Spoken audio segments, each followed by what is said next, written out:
ಶ್ರೀ ಗುರುಭ್ಯೋ ನಮಃ. ಚಿಂತನ ಮುಂಜಾವು ಹರುಷಕ್ಕಿದೆ ದಾರಿ. ಇದನ್ನು ಬರೆದಿರುವವರು ಹೊಸಳ್ಳಿ ನಾಗರಾಜ.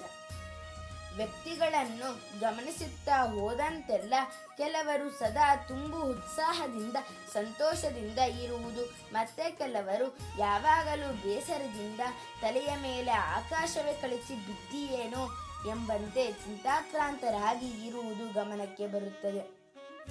ಇಂತಹವರ ಹಿನ್ನೆಲೆಗಳನ್ನು ಗಮನಿಸಿದಾಗ ಮತ್ತಷ್ಟು ಆಶ್ಚರ್ಯವಾಗುತ್ತದೆ. ಈ ಬದುಕಿನಲ್ಲಿ ಯಾವುದು ಬಹು ಅಗತ್ಯ ಅಥವಾ ಯಶಸ್ಸು ಎಂದು ನಾವಂದುಕೊಂಡಿದ್ದೇವೋ ಅವುಗಳನ್ನು ಪಡೆದವರನೇಕರು ನಿಜವಾಗಿ ಸಂತಸದಿಂದ ಇರುವುದಿಲ್ಲ. ಇದಾವುದು ಇಲ್ಲದ ಹಲವರು ತುಂಬ ಸಂತಸದಿಂದ ಜೀವನವನ್ನು ಸಾಗಿಸುತ್ತಿರುತ್ತಾರೆ. ಹಾಗಿದ್ದರೆ ಜೀವನದಲ್ಲಿ ಸಂತಸವಾಗಿರಲು ಯಾವುದು ಕಾರಣವಾಗುತ್ತದೆ ಎಂಬ ಪ್ರಶ್ನೆ ಸಹಜವಾಗಿಯೇ ಏಳುತ್ತದೆ. ಸಂತೋಷವೆಂಬುದು ಮನಸ್ಸಿನ ಒಂದು ಸ್ಥಿತಿ. ಅದು ಯಾವುದೇ ಬಾಹ್ಯ ವಸ್ತು ವಿಷಯಗಳಿಗೆ ಸಂಬಂಧಪಟ್ಟಿರುವುದಿಲ್ಲ ಎನ್ನುವುದಾದರೆ ಸಂತಸದಿಂದ ಇರುವಂತಾಗುವ ಮನಸ್ಥಿತಿ ಪಡೆಯುವುದೆಂತು ಎಂಬ ಪ್ರಶ್ನೆ ಏಳುತ್ತದೆ. ಪ್ರತಿ ವ್ಯಕ್ತಿಯು ಮೊದಲು ತನ್ನಲ್ಲಿ ಏನಿದೆಯೋ ಅದನ್ನು ಒಪ್ಪಿಕೊಳ್ಳಲು ಅಭ್ಯಾಸ ಮಾಡಬೇಕು.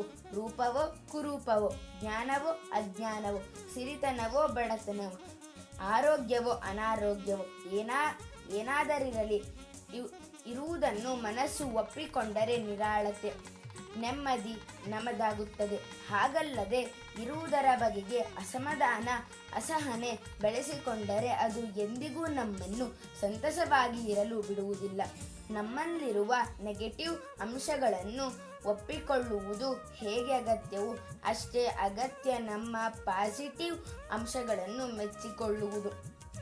ಕೆಲವರು ತುಂಬ ಒಳ್ಳೆಯ ಸ್ಥಿತಿಯಲ್ಲಿ ಒಳ್ಳೆಯ ಉದ್ಯೋಗದಲ್ಲೇ ಇರುತ್ತಾರೆ. ಆದರೆ ಇದಕ್ಕಾಗಿ ಹೆಮ್ಮೆಯಿಂದ ಇರುವ ಬದಲು ಅವರು ತಮ್ಮ ಉದ್ಯೋಗದಲ್ಲಿನ ಕಷ್ಟ, ಬಾಸ್ನ ಕಿರಿಕಿರಿ, ವಿರಾಮದ ವೇಳೆಯ ಕೊರತೆ ಇವುಗಳ ಬಗೆಗೆ ಚಿಂತಿಸುತ್ತಿರುತ್ತಾರೆ. ಎಲ್ಲ ವೃತ್ತಿಗಳಿಗೆ ಕೃಷಿ, ಉದ್ದಿಮೆ, ಕೈಗಾರಿಕೆ, ಸಂಬಳ ತರುವ ಉದ್ಯೋಗ ಹೀಗೆ ಎಲ್ಲದರಲ್ಲೂ ಕೆಲವೊಂದು ಅನುಕೂಲಗಳು ಮತ್ತೆ ಕೆಲವು ಅನನುಕೂಲಗಳು ಇದ್ದೇ ಇರುತ್ತವೆ. ಸದಾ ಅನನುಕೂಲಗಳನ್ನೇ ನೆನೆಯುತ್ತಾ ಕುಳಿತರೆ ಇರುವ ಅನುಕೂಲಗಳನ್ನು ಮೆಚ್ಚಿಕೊಳ್ಳುವ ಮನಸ್ಸು ದೂರವಾಗುತ್ತದೆ. ಆರೋಗ್ಯದ ವಿಷಯದಲ್ಲಿ ಕೂಡ ಹೀಗೆಯೇ. ಕೆಲವೊಂದು ವ್ಯಾಧಿಗಳು ವಿನಾಕಾರಣ ಬಂದು ಅಂಟಿಕೊಳ್ಳುವುದುಂಟು. ಅದಕ್ಕಾಗಿ ಪರಿತಪಿಸಿ ಅಥವಾ ಚಿಂತಿಸಿ ಫಲವಿಲ್ಲ. ಯಾವುದನ್ನು ಶಾಶ್ವತವಾಗಿ ಪರಿಹರಿಸಲು ಸಾಧ್ಯವಿಲ್ಲವೋ ಅದನ್ನು ಒಪ್ಪಿಕೊಂಡು ನಗುತ್ತಾ ಜೀವನ ಸಾಗಿಸುವುದನ್ನು ಅಭ್ಯಾಸ ಮಾಡಿಕೊಂಡರೆ ಬದುಕು ಹೊರೆ ಎನಿಸುವುದಿಲ್ಲ.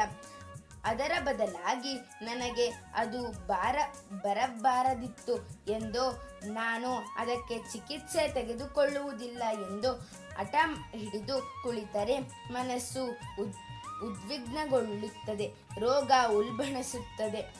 ಮನುಷ್ಯ ಜೀವನದಲ್ಲಿ ಇದೆಲ್ಲ ಸಹಜ ಎಂದರಿತು ಲಭ್ಯವಿರುವ ಚಿಕಿತ್ಸೆಗಳನ್ನು ಮಾಡುತ್ತಾ ಜೀವನದ ಇತರ ಸಂತಸಗಳನ್ನು ಸವಿಯುವ ಮನೋಭಾವ ಬೆಳೆಸಿಕೊಳ್ಳುವುದೊಳಿತು. ಸರ್ವೇ ಜನಾಃ ಸುಖಿನೋ ಭವಂತು, ಸಕಲ ಸನ್ಮಂಗಲಾನಿ ಭವಂತು. ಧನ್ಯವಾದಃ.